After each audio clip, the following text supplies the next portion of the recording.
Class 9 जीव विज्ञान bio का चैप्टर फर्स्ट जीवन की मौलिक इकाई the fundamental unit of life. सबसे पहला मेन पॉइंट कोशिका। कोशिका किसे कहते हैं? सभी जीव जंतुओं के जीवन की मौलिक इकाई को कोशिका कहते हैं। ठीक है, यानी इसका खोज 1665 में रॉबर्ट हुक ने किया था। यानी सभी जीव जंतु के अंदर जीवन की जो एक मौलिक इकाई होती है उसे कोशिका कहते हैं। ठीक है, कोशिका के आधार पर जीवों का प्रकार, यानी जैसा कोशिका होगा वैसा जीव होगा। ठीक है, एक कोशिकीय जीव, बहुकोशिकीय जीव, यानी यूनिसेलर ऑर्गेनिज्म, मल्टीसेलर ऑर्गेनिज्म। देखिए यहाँ पे जानते हैं एक कोशिकीय जीव किसे कहते हैं। ऐसा जीव जो सिर्फ एक ही कोशिका से बने होते हैं तथा उनका सभी जैविक प्रक्रिया उसी एकमात्र कोशिका के अंदर हो जाता है, वे एक कोशिकीय जीव कहलाते हैं। ऐसा जीव जिसमें सिर्फ एक ही कोशिका बनती है और उनका सभी जैविक प्रक्रिया उसी के अंदर हो जाता है, उसे हम एक कोशिकीय जीव कहते हैं, जैसे एमीबा, पैरामीशियम, बैक्टीरिया। बहुकोशिकीय जीव यानी मल्टीसेलर ऑर्गेनिज्म, ऐसा जीव जिनके अनेक कोशिकाएं समाहित होकर विभिन्न कर्मों को संपन्न करने के लिए विभिन्न अंगों का निर्माण करती है। यानी ऐसा जीव जिसमें अनेक कोशिकाएं समाहित होकर विभिन्न कार्य को संपन्न कर विभिन्न अंगों का निर्माण कर देती है, उसे बहुकोशिकीय जीव कहते हैं, जैसे मानव, कवक, जंतु इत्यादि। कोशिका का आकार यानी शेप ऑफ सेल। कोशिका का आकार शेप ऑफ सेल। कोशिका का आकार मुख्यतः कोशिका को कार्य करने की क्षमता से संबंधित होता है, इसीलिए कोशिका का आकार एवं माप विभिन्न होता है। ठीक है, कोशिका का आकार मुख्यतः अलग अलग होता है, यानी जिस तरह से हम काम करेंगे वैसे कोशिकाएं होगा, इसीलिए इसका आकार जो है वो विभिन्न होता है। ठीक है, कुछ कोशिकाएं जैसे WBC यानी वाइट ब्लड सेल और अमीबा अपने आकार में परिवर्तन कर सकते हैं। यहाँ पे कुछ एग्जाम्पल्स, हृदय पेशी कोशिकाएं ताराकार होती है, मानव शुक्राणु की कोशिकाएं भालाकार होती है, स्त्रीनी की RBC रेड ब्लड सेल द्वितल होती है, चिकनी पेशी कोशिकाएं तर्कधुरी के आकार की होती है। ठीक है, यहाँ तक आपको समझ में आ गया होगा। अब यहाँ से मैं कुछ प्रश्न आपको बता रही हूँ। पहला, कोशिका की खोज किसने और कैसे की? ठीक है, तो पीछे मैंने बताया था कि कोशिका का खोज किसने? रॉबर्ट हुक ने किया था। कोशिका का सबसे पहले पता रॉबर्ट हुक ने 1665 में लगाया था। उसने कोशिका को कॉर्क की पतली काट में अनगंड सूक्ष्मदर्शी के सहायता से देखा था। ठीक है, यानी कोशिका का सबसे पहले खोज रॉबर्ट हुक ने 1665 ईस्वी में किया था। उसने कोशिकाओं को कॉर्क की एक पतली काट में देखा था, यानी खिड़कियों की तरह देखा था। ठीक है, कोशिका को जीवन की संरचनात्मक व क्रियात्मक क्यों कहते हैं? यानी कोशिका को मानव जीवन की संरचनात्मक और क्रियात्मक क्यों कहते हैं?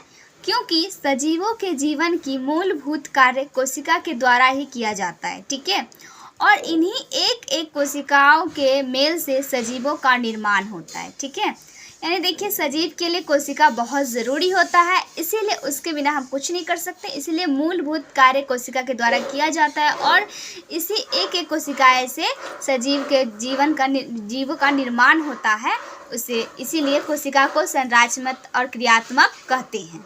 ठीक है, अब देखिए कोशिकाएं किससे बनी होती है, कोशिका का संरचनात्मक संगठन क्या है। ठीक है, प्रत्येक कोशिकाएं कुछ चीज़ों से मिलकर बनी होती है, जिसे हम कोशिकांग कहते हैं, यानी ऑर्गेनल्स कहते हैं। यानी हमारा बॉडी किस चीज़ सबसे मिलकर बना होता है, उसका यहाँ पे मैं आपको बता रही हूँ किस चीज़ से बना होता है। प्लाज्मा झिल्ली, प्लाज्मा मेम्ब्रेन, कोशिका भित्ति यानी सेल वॉल, प्लाज्मा झिल्ली, प्लाज्मा मेम्ब्रेन, कोशिका भित्ति यानी सेल वॉल, केंद्रक न्यूक्लियस, कोशिकाएं द्रव्य यानी साइटोप्लाज्म, कोशिका अंगक यानी ऑर्गेनल्स, सेल ऑर्गेनल्स। ठीक है, अब एक एक करके मैं इसके बारे में आपको कुछ पॉइंट्स बताऊंगी। चलिए, प्लाज्मा झिल्ली अथवा कोशिका झिल्ली, ठीक है, या प्लाज्मा झिल्ली और कोशिका झिल्ली, ठीक है। यह कोशिका की सबसे बाहरी परत होती है, यानी प्लाज्मा झिल्ली जो है वो कोशिका की सबसे बाहरी परत होती है। इसे वर्णात्मक प्रागम्य झिल्ली यानी सिलेक्टिवली प्रेम्बलियम मिरियम्बर भी कहते हैं, ठीक है, क्योंकि यह विसरण तथा प्रासरण के द्वारा पदार्थों को अंदर अथवा बाहर आने जाने देता है। देखिए, प्लाज्मा झिल्ली जो है वो कोशिका की बाहरी परत, इसे वर्णात्मक प्रागम्य झिल्ली भी कहते हैं, क्योंकि यह विसरण तथा प्रासरण के द्वारा पदार्थों को अंदर अथवा बाहर आने जाने देने में मदद करता है, ठीक है। अब देखिए यहाँ पे विसरण किसे कहते हैं।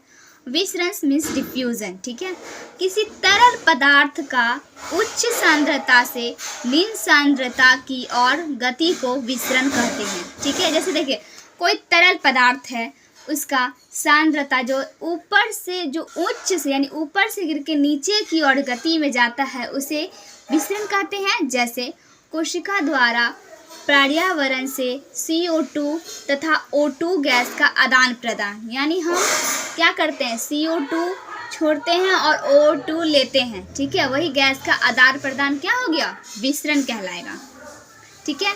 अब यहाँ पे देखिए, प्रासरण किसे कहते हैं, यानी ऑस्मोसिस, ठीक है। जब जल के अणुओं की गति वर्णात्मक प्रागम्य झिल्ली के द्वारा उच्च सांद्रता से निम्न सांद्रता की ओर हो तो उसे प्रासरण कहते हैं, ठीक है। यानी जब जल की अणुओं यानी जल की बूंदों की जब गति वर्णात्मक प्रागम्य झिल्ली के द्वारा, ठीक है, यानी प्लाज्मा झिल्ली के द्वारा उच्च सांद्रता से निम्न सांद्रता की ओर जाए तो उसे प्रासरण कहते हैं। जैसे द्रव्य पदार्थों का कोशिका के अंदर तथा बाहर आदान प्रदान, किशमिश को पानी में देर तक रखने पर फूल जाना, ये सब क्या है, प्रासरण है, ठीक है। अब इसके ऊपर आपको मैं 2 क्वेश्चंस बता रही हूँ। जैसे देखिए, CO2 तथा पानी जैसे पदार्थ कोशिका से कैसे अंदर तथा बाहर जाते हैं, इस पर चर्चा करें। देखिए, CO2 तथा पानी जो है वो कैसे कोशिका से अंदर बाहर जाते हैं, इस पर आपको बताना है। तो मैंने पीछे क्या बताया, CO2 तथा पानी जैसे पदार्थ कोशिका में विसरण तथा प्रासरण द्वारा अंदर तथा बाहर आते जाते हैं, ठीक है, यानी विसरण और प्रासरण के द्वारा CO2 और पानी कोशिका के अंदर और बाहर आ जा सकते हैं, ठीक है। दूसरा प्रश्न क्या है, प्लाज्मा झिल्ली को वर्तमान में प्रागम्य झिल्ली क्यों कहते हैं, ठीक है।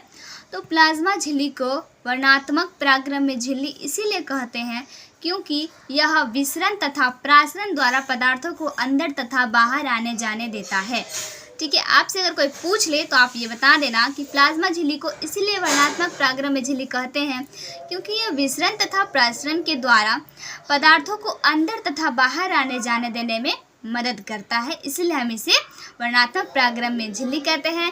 गाइस, हमारा वीडियो अगर पसंद आए तो इसे लाइक सब्सक्राइब करें और इससे आगे वीडियोस के लिए आप हमें कमेंट करें। अगर आप चैनल पर नए हैं तो प्लीज़ हमें सब्सक्राइब ज़रूर करें। धन्यवाद।